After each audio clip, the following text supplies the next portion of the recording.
cranberry sauce had congealed into a perfect crimson circle on my good china, untouched like so many things in this house that once mattered. I stared at it through the kitchen window, watching the November light fade behind the oak tree Elijah and I planted 32 years ago when we bought this place. Back then, I thought I was building something permanent. Back then, I believed in the mythology of family. Mom, are you coming? We're doing the toast thing. My son Kenneth's voice carried that familiar edge of impatience, the same tone he'd used since he was 12, and I'd ask him to clean his room. Except now he was 38, and the room was my entire life. I smoothed my dress, the navy blue one with the small pearl buttons that Elijah always said brought out my eyes, and walked back into the dining room. The table groaned under the weight of tradition. The turkey I'd been up since 5 preparing, the stuffing made from my mother's recipe, the green bean casserole that nobody really liked, but everyone expected. 18 people crowded around the mahogany table that had been my grandmother's, their faces flushed with wine and the comfortable cruelty of family. Kenneth stood at the head of the table, his wife Judith beside him, her manicured hand resting possessively on his shoulder. She wore a cream-colored sweater that probably cost more than my monthly grocery budget, her blonde hair styled in those perfect waves that only come from expensive salons. Everything about Judith screamed money, the kind of money that made people forget their manners, their gratitude, their basic humanity. "Before we eat," Kenneth announced, raising his wine glass, "I want to make a toast." His voice carried the same theatrical quality he'd inherited from his father, the same need to be the center of attention, to the woman who taught me what not to become. The words hit me like a physical blow. Around the table, faces turned toward me with a mixture of embarrassment and cruel amusement. My daughter-in-law, Alexis, married to my younger son, Henry, actually snorted with laughter.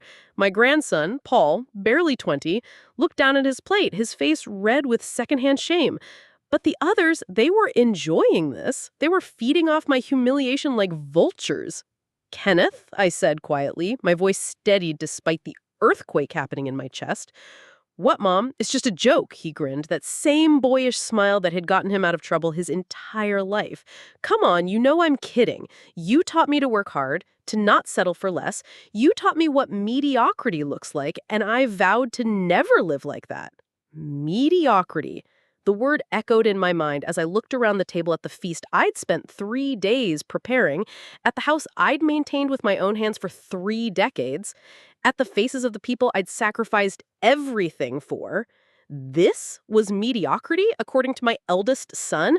This woman who'd worked 2 jobs to put him through college, who'd sold her engagement ring to pay for his wedding, who'd babysat his children for free every weekend while he and Judith went wine tasting in Napa. This woman was mediocre? "You know what, Kenneth?" I said, standing up slowly. My legs felt shaky, but my voice was getting stronger. "You're absolutely right." The room went quiet. Someone had turned off the football game in the background, and I could hear the grandfather clock in the hallway marking time with its relentless tick. "I did teach you what not to become," I continued, walking around the table toward him. "I taught you not to be generous. I taught you not to be grateful. I taught you not to be kind." I stopped in front of him, close enough to smell the expensive cologne Judith probably bought him. "I taught you all of these things by being their opposite, by being foolish enough to believe that love and sacrifice meant something." I reached up and kissed his forehead, the way I had when he was small and afraid of the dark. His skin was warm and familiar, and for a moment I remembered the boy he used to be. The one who would crawl into my bed during thunderstorms, who would bring me dandelions from the yard and call them flowers. "That's why I rewrote the will this morning," I whispered against his skin.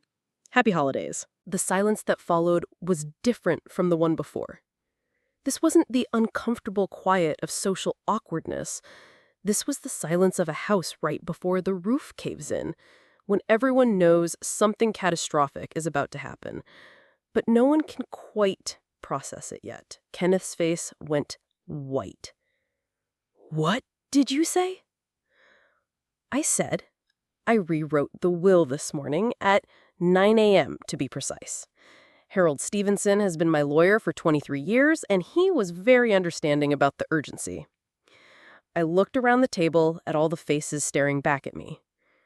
You see, I had an epiphany yesterday while I was grocery shopping for this lovely meal.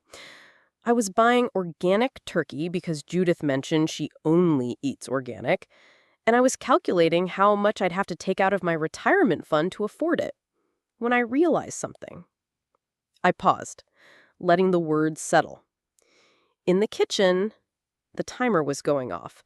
Probably the pies I had made from scratch, the apple and pumpkin that had been family traditions since before any of these people were born. I realized that I've been living like a servant in my own life, making myself smaller and smaller to accommodate everyone else's comfort, spending my money, my time, my energy on people who see me as an obligation at best, an embarrassment at worst. Henry, my younger son, shifted in his seat.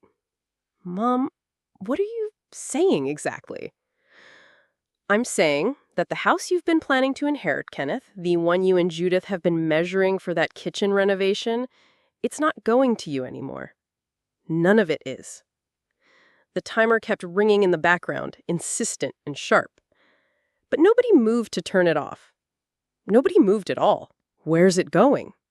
Kenneth's voice was barely a whisper. I smiled then, and it felt like the first genuine smile I had had in years. That's the beautiful thing about wills, sweetheart. They're full of surprises. The smell of burning pie crusts began to drift from the kitchen, acrid and bitter in the warm air. I walked toward the kitchen, my heels clicking against the hardwood floors Elijah and I had refinished ourselves when the boys were small. At the doorway, I turned back. "Dinner's ready," I announced. "Please, everyone, enjoy. It's the last Thanksgiving I'll be cooking for this family."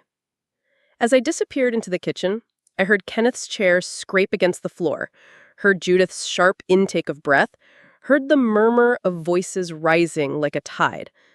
But I didn't turn around. I had pies to save.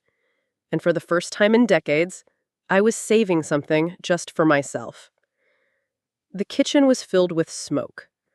But I didn't mind. Sometimes things have to burn before they can be rebuilt. Sometimes destruction is the only path to freedom. I turned off the timer and opened the oven door. The pies were ruined, their crusts black and crumbling. But I found myself laughing as I pulled them out, the sound echoing off the walls of the kitchen where I'd spent so many years feeding people who had forgotten how to be grateful. Behind me, I could hear Kenneth's voice rising, demanding answers I wasn't ready to give. But that was tomorrow's problem. Tonight, I had a decision to make that would change everything. The question was I finally brave enough to make it? The dining room erupted the moment I disappeared into the kitchen. Through the thin walls, I could hear Kenneth's voice cutting through the chaos like a blade through silk. "She's bluffing," he said. But there was a tremor underneath his confidence. "She's just trying to get attention. You know how she gets." How she gets? That was Henry, my younger son, his voice higher than usual. "Kenneth, when has Mom ever threatened to change her will before? When has she ever done anything like this?" I stood at the kitchen sink, running cold water over my wrists, an old trick my mother had taught me for staying calm. The water was shot cold against my skin, grounding me in the present moment. Outside the window, the neighbor's cat picked its way delicately across the frost-covered lawn, independent and sure-footed. I envied that cat. "She's upset about the toast," Judith's voice carried clearly through the wall. "It was just a joke. She's being completely unreasonable." Was it funny? This was Paul, my grandson, his young voice cutting through the adult conversation. "Because nobody was laughing except you guys. Grandma looked like he'd slapped her." "Paul, mind your own business," Kenneth snapped. "Adults are talking." "I'm 20. I am an adult." There was something in Paul's voice I'd never heard before, a steel that reminded me of my own mother. And I saw Grandma's face. That wasn't a joke. That was mean. The kitchen door swung open, and Kenneth appeared, his face flushed with wine and anger. He'd inherited his father's build, tall and broad-shouldered, but where Elijah had carried himself with quiet dignity, Kenneth had the aggressive stance of a man who'd never been truly challenged. "Mom, we need to talk." I didn't turn around. Instead, I focused on scraping the burnt remains of the pies into the garbage disposal. The sound was harsh and final, like grinding bones.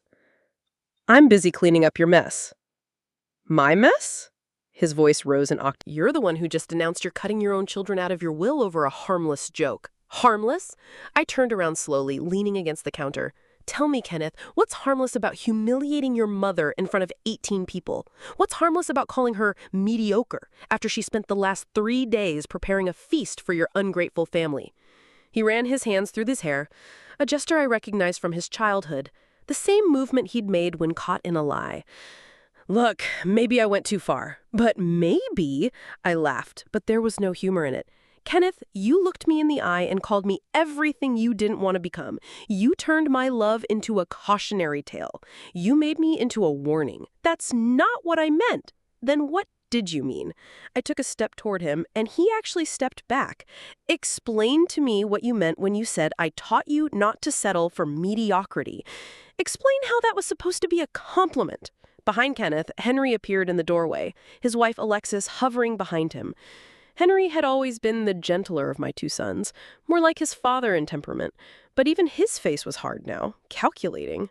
Mom, Henry said carefully, maybe we should all sit down and talk about this rationally. Rationally?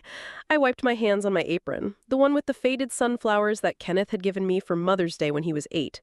You want to talk rationally about how your brother just publicly humiliated me, and now you're all worried about your inheritance? It's not about the money, Alexis said. Though her voice lacked conviction, it's about family, about not making rash decisions when you're emotional. I studied her face, the perfectly applied makeup, the designer dress, the jewelry that cost more than most people's monthly salary. Alexis had married Henry 3 years ago, a whirlwind romance that had started 6 months after his first wife died. She'd swept in with her youth and her ambition, and Henry had been grateful for the distraction from his grief. You're right, I said quietly. It's not about the money. It's about respect. It's about recognizing that I'm not some old woman who exists to serve your convenience. Nobody thinks that, Kenneth said, but his voice was hollow. Don't they? I reached into my purse and pulled out a folded piece of paper. This is a list I made yesterday while I was grocery shopping. Do you want to hear it? Mom, in the past 6 months, I continued, unfolding the paper, I have babysat your children 16 times, Kenneth. 16 times. You and Judith have called me at the last minute because your regular sitter canceled, or you had an emergency dinner with clients, or you just wanted a date night. 16 times I've canceled my own plans to accommodate you. Kenneth's face was growing redder. You're our mother. That's what grandmothers do. Is it? I looked down at the list. In those same 6 months, you visited me twice. Twice! Both times because you needed something. Once to borrow my car when yours was in the shop, once to ask me to co-sign a loan for your kitchen renovation. That's not fair. Henry, I continued, not looking up from the paper, you've called me exactly once in the past month to ask if I could pick up Alexis from the airport because your meeting ran late. When I mentioned that I'd been feeling lonely, you told me to get a hobby. The kitchen had gone silent, except for the hum of the refrigerator and the distant sound of the football game someone had turned back on in the living room. Through the doorway, I could see the other family members pretending not to listen while straining to hear every word. And the money, I said, my voice getting stronger. Shall we talk about the money? The down payment I gave you for your house, Kenneth? The $20,000 you borrowed 2 years ago that you've never mentioned paying back? The credit card I co-signed for you, Henry, that you maxed out and then defaulted on, leaving me to pay? We never asked you to, Henry started. No, you didn't ask. You just expected. You just assumed that because I'm your mother, because I love you, because I've always been there, that I would continue to be there forever, that I would continue to make myself smaller and smaller until I disappeared. I folded the paper and put it back in my purse. But I'm not disappearing. I'm 62 years old, and I have maybe 20 good years left if I'm lucky. I'm not spending them being your unpaid servant. 62! Kenneth's voice cracked. Mom, you're 62 years old. You can't just throw away your family. I'm not throwing away my family, I said. I'm throwing away the version of myself that allowed my family to take advantage of me. Behind them, I heard the front door open and close, followed by the sound of footsteps on the hardwood floor. A moment later, Paul appeared in the kitchen doorway, his jacket in his hand. "Grandma, I'm leaving. This is..."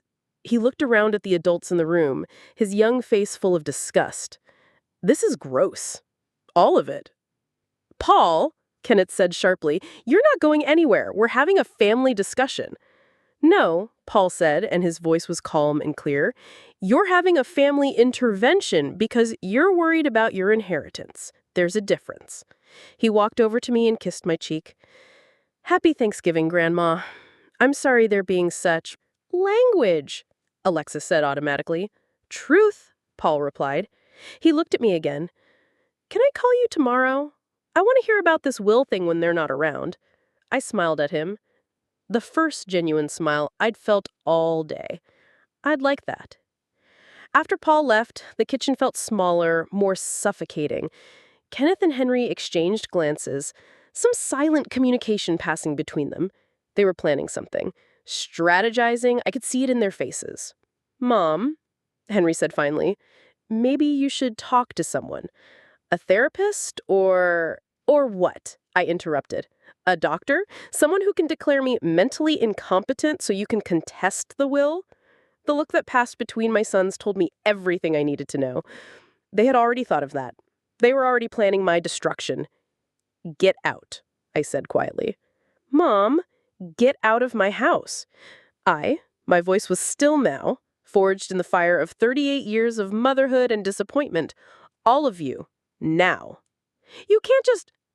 "I can do whatever I want. It's my house, my rules, my life." I walked to the kitchen door and held it open. "Get out." They left finally, with muttered protests and wounded looks. I stood in the doorway and watched them gather their families, their coats, their righteous indignation. The house felt different as they filed out. Lighter somehow, as if a weight I hadn't realized I was carrying had been lifted. The last to leave was Kenneth. He stopped at the door, his face a mask of hurt and anger. "You'll regret this." "Maybe, but I'll regret it as a free woman." After the door closed behind him, I stood in the empty hallway listening to the silence. For the first time in years, the house was truly mine. The question was, what was I going to do with it? The silence lasted exactly 12 minutes. I knew. Because I'd been standing there counting the ticks of the grandfather clock, letting the emptiness wash over me like a baptism. Then the phone rang. I let it ring and ring and ring. It stopped, then started again immediately. Kenneth, no doubt, calling from his car to deliver whatever ultimatum he'd crafted on the drive home. The answering machine kicked in after 6 rings. Elijah's voice, still preserved after 3 years, warm and steady. "You've reached the home of Elijah and Nancy Brown. Please leave a message."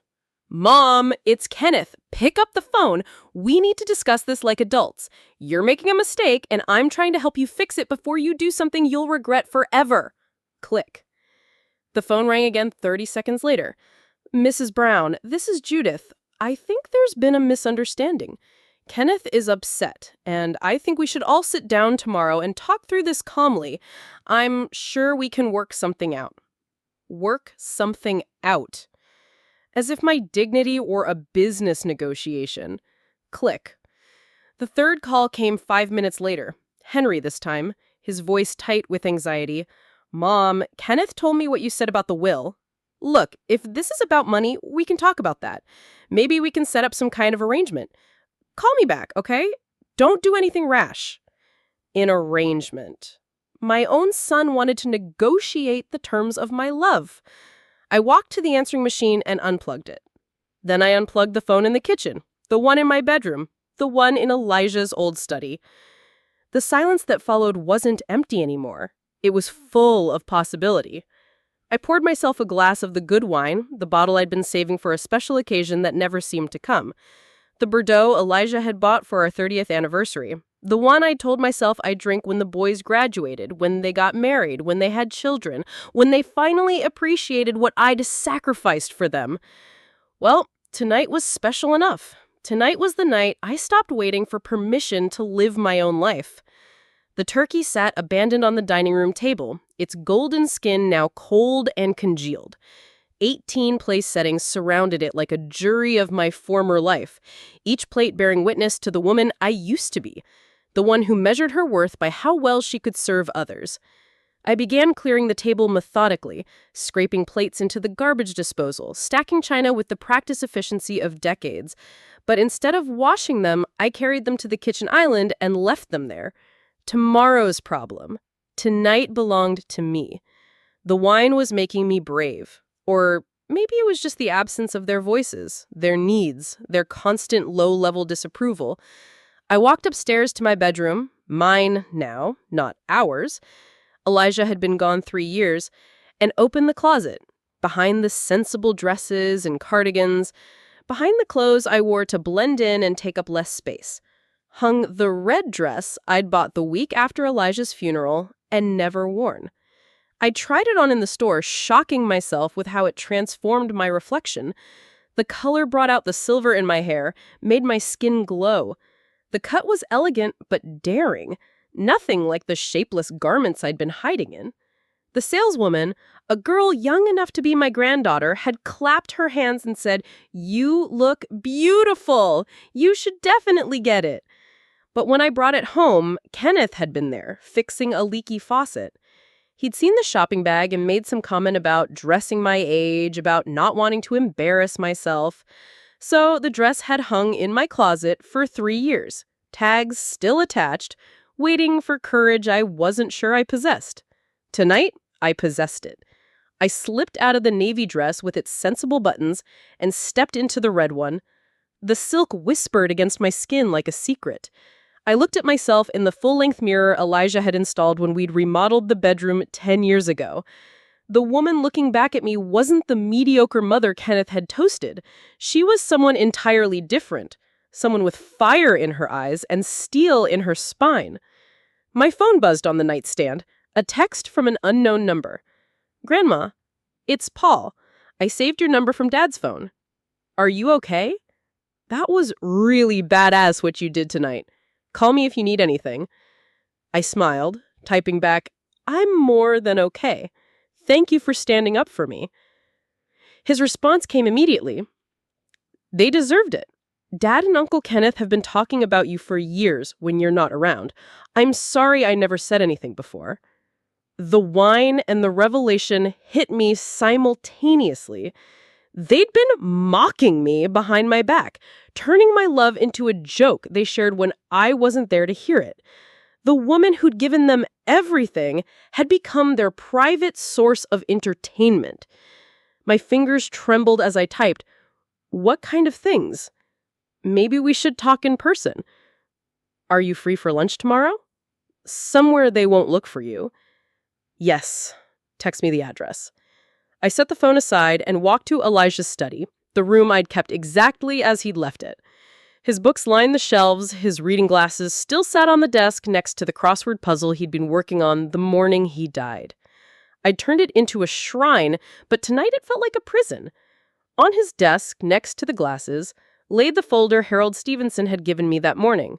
The new will, properly witnessed and notarized, legally binding and irrevocable.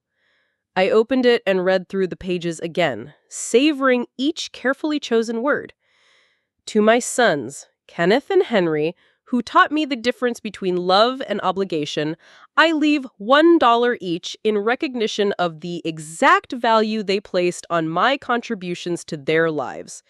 To my grandson, Paul, who showed me that respect is not inherited but earned, I leave my car and $50,000 to pursue his education without the burden of debt his father and uncle accumulated. To the shelter for abused women downtown, where I plan to volunteer my remaining years, I leave my house and the majority of my estate so that other women may find the sanctuary and support I was privileged to discover too late. And to myself, for the first time in 62 years, I leave the freedom to choose my own path." The doorbell rang, sharp and insistent in the quiet house. I glanced at the clock, nearly 10 p.m. Too late for social calls, Too early for emergencies. I walked to the front window and peered through the blinds. Kenneth's BMW sat in my driveway, engine running. He stood on my porch, shifting from foot to foot like a child who needed to use the bathroom. Behind him, Judith waited in the passenger seat, her face illuminated by the blue glow of her phone. The bell rang again, followed by sharp knocking. "Mom, I know you're in there. We need to talk." I stepped back from the window, my heart racing. The old Nancy would have opened the door, would have apologized for upsetting everyone, would have begged them to come back and pretend none of this had happened. The old Nancy would have torn up the will and gone back to being grateful for whatever scraps of attention they threw her way. But the old Nancy wasn't wearing a red dress. "Mom!" Kenneth's voice was getting louder, more desperate. "I'm not leaving until you open this door." I walked to the intercom system Elijah had installed after a break-in scare 5 years ago. I pressed the button and spoke clearly. "Kenneth, you have 10 seconds to get off my property before I call the police." "You can't be serious." 10, 9, 8. "Mom, I'm your son." 7, 6, 5. I heard him say something to Judith. Heard car doors slam. Through the window, I watched the BMW reverse out of my driveway, its taillights disappearing into the darkness. My hands were shaking, but not from fear, from power, from the intoxicating realization that I could say no and make it stick. I poured another glass of wine and walked back to the dining room, looking at the abandoned feast with new eyes. All that food, all that work, all that desperate attempt to buy love with roasted turkey and homemade cranberry sauce. What a waste. What a beautiful, necessary waste. Tomorrow, I would start over. Tomorrow, I would have lunch with my grandson and learn what my sons really thought of me. Tomorrow, I would call the women's shelter and ask about volunteering. Tomorrow, I would begin the process of becoming the woman I should have been all along. But tonight, I would dance in my red dress in the house that was finally completely mine. I would finish the bottle of good wine and eat the expensive chocolates I'd been saving for guests who never came. I would celebrate the death of the old Nancy Brown, the woman who had mistaken doormat for love. The grandfather clock chimed 10 times, marking the hour of my resurrection. In the distance, I could hear my neighbor Grace playing piano, something classical and beautiful that floated through the winter air like a promise. I raised my glass to the empty room, to the cold turkey and the abandoned dreams, to the life I was finally brave enough to claim, to the woman I'm about to become, I said aloud. The sound of my own voice, strong and certain in the silence, was the most beautiful thing I'd heard in years. I woke the next morning without an alarm clock for the first time in 40 years. The winter sun filtered through my bedroom curtains, painting geometric patterns on the hardwood floor. No turkey to prepare, no family obligations to fulfill, no one's needs to anticipate but my own. The silence was luxurious. My phone showed 17 missed calls and 43 text messages. I deleted them all without reading them and headed downstairs to make coffee in the French press Elijah had bought me, the one I'd never used because Kenneth said it was pretentious and regular coffee was good enough for normal people. The coffee was exceptional. At 11:30, I drove to the address Paul had texted me, a small cafe in downtown Portland, 20 minutes from my house, but a world away from my usual haunts. The kind of place with mismatched furniture and local art on the walls, where young people worked on laptops and the baristas knew everyone's name. I'd never been anywhere like it. Paul was already there, sitting in a corner booth with his back to the wall like a young conspirator. He looked up when I walked in, and his face broke into a genuine smile, the first I'd seen from any family member in months. "Grandma, you look different."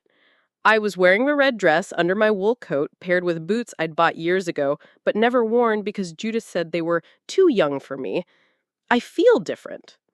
We ordered coffee for him, chai tea for me, something I'd never tried but had always been curious about.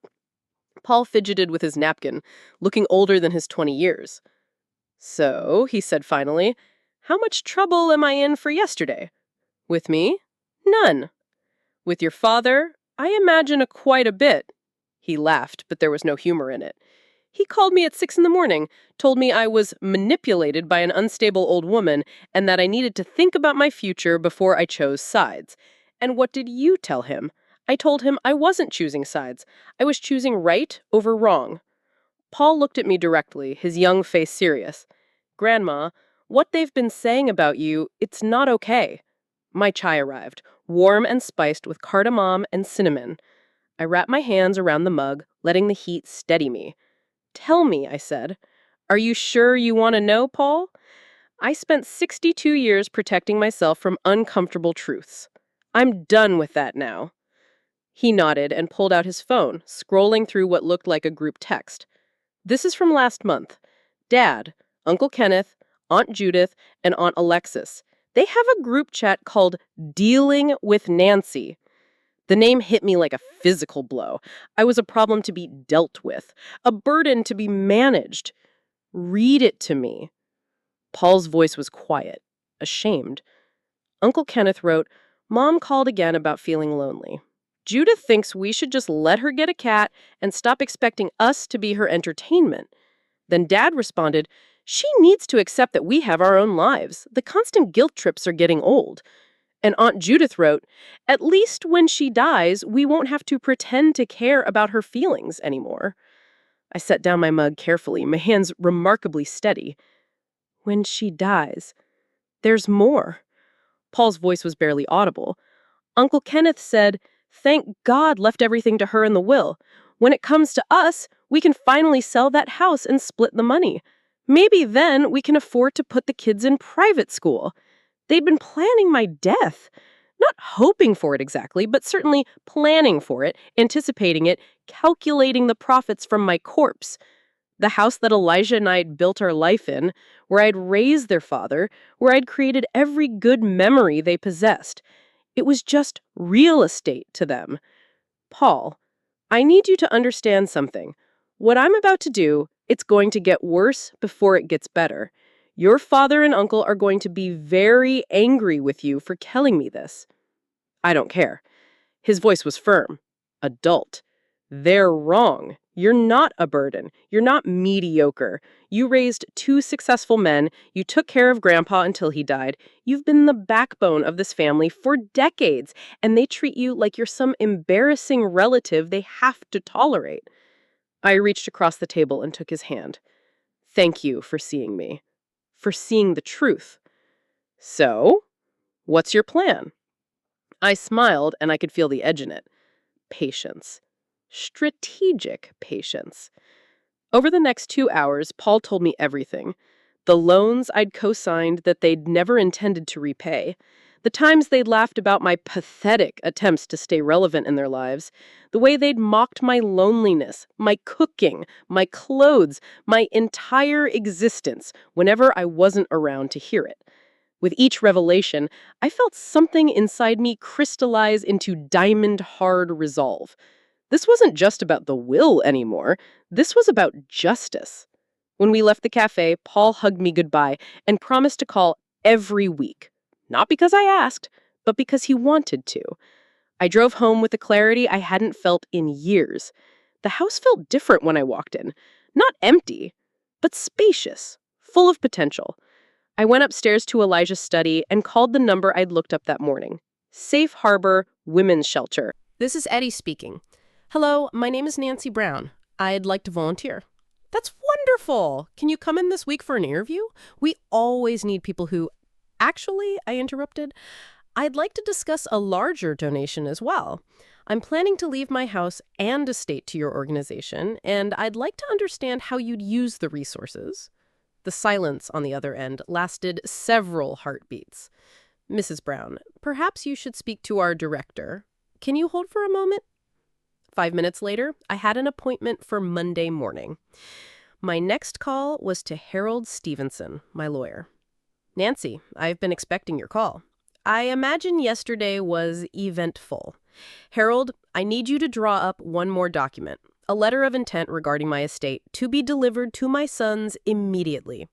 What kind of letter? The kind that lets them know exactly where they stand.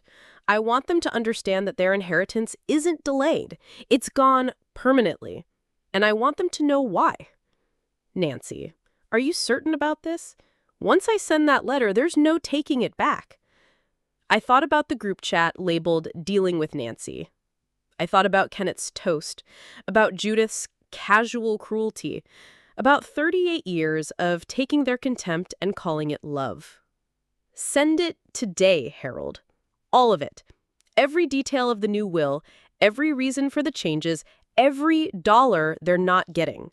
I want them to understand the full scope of their loss. And if they contest it, then they'll lose twice. I'm of sound mind. The will is ironclad, and I have witnesses to their behavior. Let them try. After I hung up, I walked through my house with fresh eyes.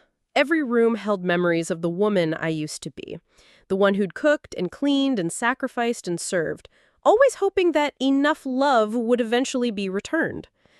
That woman was gone now, and I felt no grief for her passing. In the kitchen, I finally tackled the dishes from Thanksgiving dinner.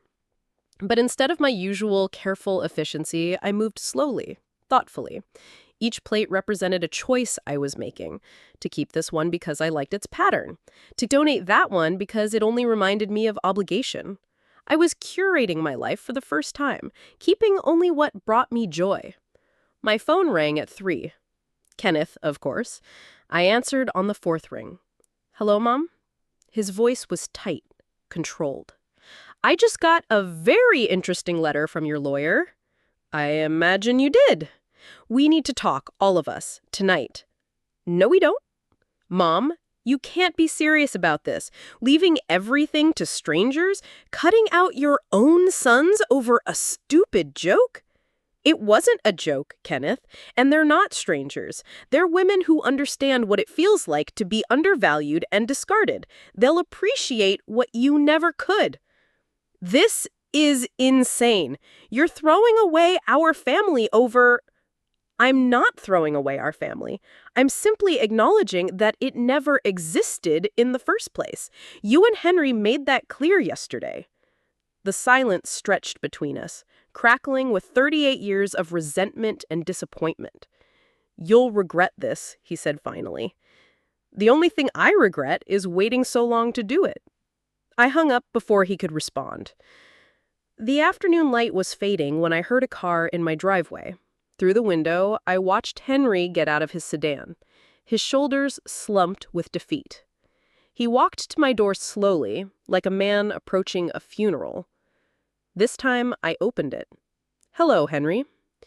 He looked older than he had yesterday, worn down by whatever conversation he had with Kenneth. Mom, can I come in, please? I stepped aside and let him enter. He stood in my hallway like a stranger, looking around as if seeing it for the first time. Nice dress, he said quietly. Thank you. Mom, I know what Kenneth did was wrong. The toast, the things he said. But this is too much. You're destroying our family. I studied his face, looking for any sign of the boy I'd raised, the one who'd brought me dandelions and called them flowers. All I saw was a middle-aged man calculating his losses. Henry, when is the last time you told me you loved me? He blinked, caught off guard. What? When is the last time you called me just to see how I was doing?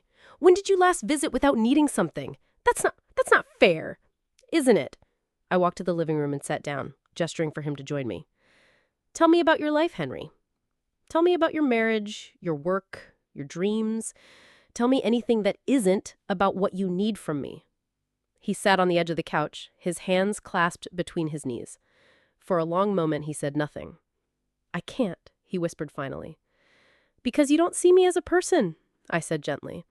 You see me as a function, a source of free labor and emergency money and last-minute babysitting, but not as a woman with her own hopes and needs and feelings. Tears were running down his face now. I'm sorry. I'm so sorry, Mom. I know you are. But sorry doesn't change the pattern. Sorry doesn't give me back the years I spent waiting for you to love me the way I loved you. Please, there has to be a way to fix this. I looked at my younger son crying in my living room and felt nothing but pity. There is, Henry. But it doesn't involve the will. The will is just paper. The real fix would require you to see me as human. And I don't think you're capable of that anymore." He left 20 minutes later, defeated and empty-handed. I watched his car disappear into the twilight and felt the last threads of maternal obligation dissolve.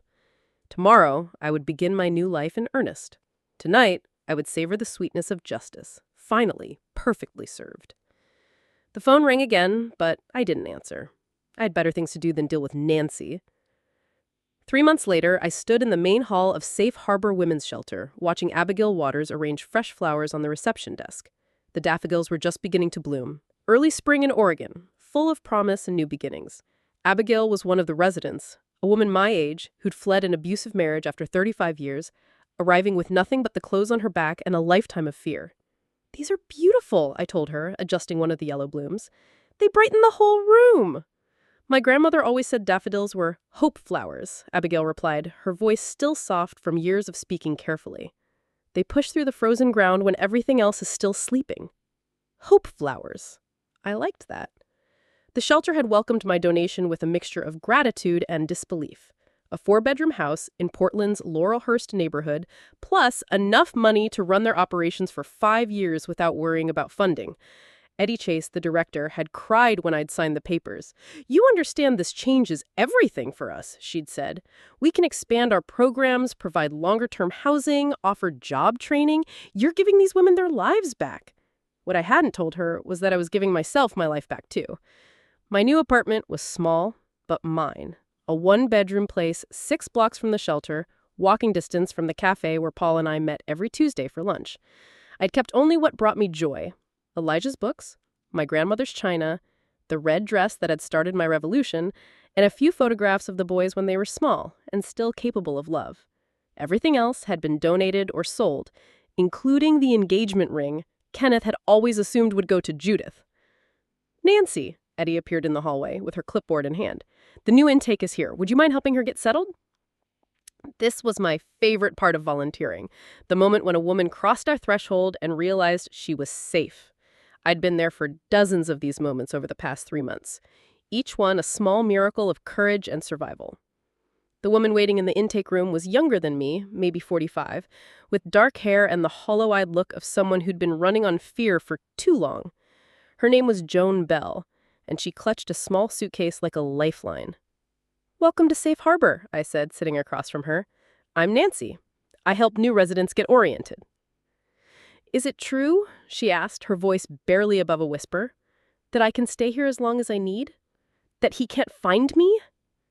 "It's true. You're safe here. We have security systems, legal advocacy, counseling services, and more importantly, you have a community of women who understand exactly what you've been through."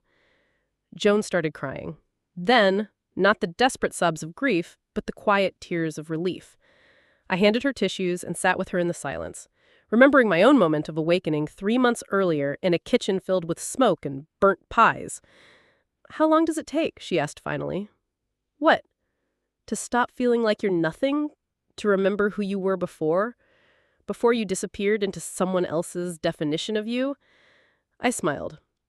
"For me, it took about 62 years, but I think you might be faster."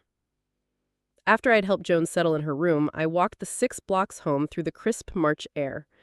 Portland was waking up from winter. Trees budding with green promises, the city humming with possibility. My phone buzzed with a text from Paul. "Dinner Sunday. I want you to meet someone." Someone? My grandson was dating, apparently, and wanted his grandmother to meet her.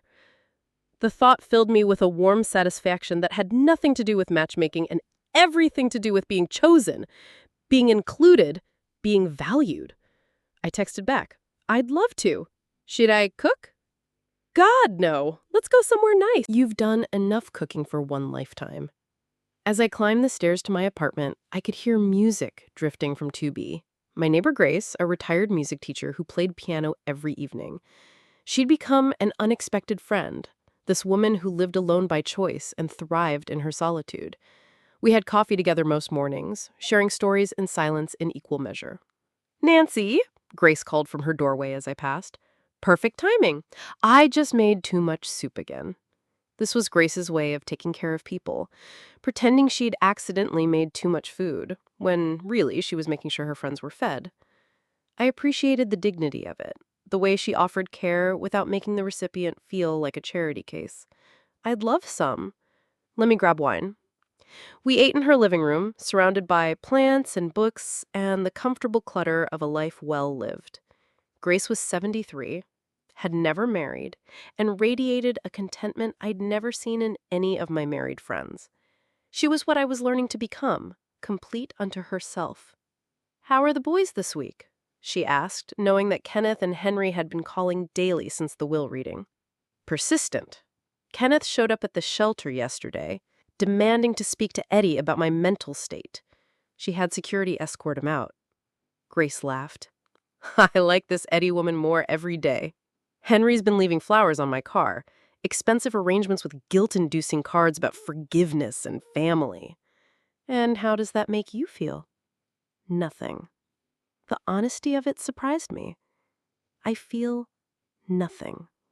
It's like watching strangers perform someone else's tragedy. Good. Grace raised her wine glass to feeling nothing about people who never earn the right to your feelings. We drank to that. Later, as I prepared for bed in my small, perfect apartment, I thought about the woman I'd been just 3 months ago, that Nancy had measured her worth by how much others needed her, had confused servitude with love, had believed that making herself smaller would somehow make her more valuable. This Nancy knew better. My phone rang as I was brushing my teeth. Paul's number. "Hi, sweetheart." "Grandma?" His voice was strained. "Dad called me about Aunt Judith being pregnant. He wants me to convince you to call him back." "And what did you tell him?" "I told him he wasn't his messenger boy." "But Grandma, he's really struggling. He lost his job last week, something about being too distracted to perform well. And Uncle Henry's marriage is falling apart. Aunt Alexis moved out." I felt a flicker of something. Not guilt exactly, but a shadow of my old conditioning. Then I remembered the group chat. "At least when she dies, we won't have to pretend to care about her feelings anymore." "I'm sorry they're struggling," I said, and meant it. "But their problems aren't mine to solve anymore." "I know. I wanted you to know that I don't blame you for any of it. They did this to themselves." "Thank you, Paul. That means everything to me."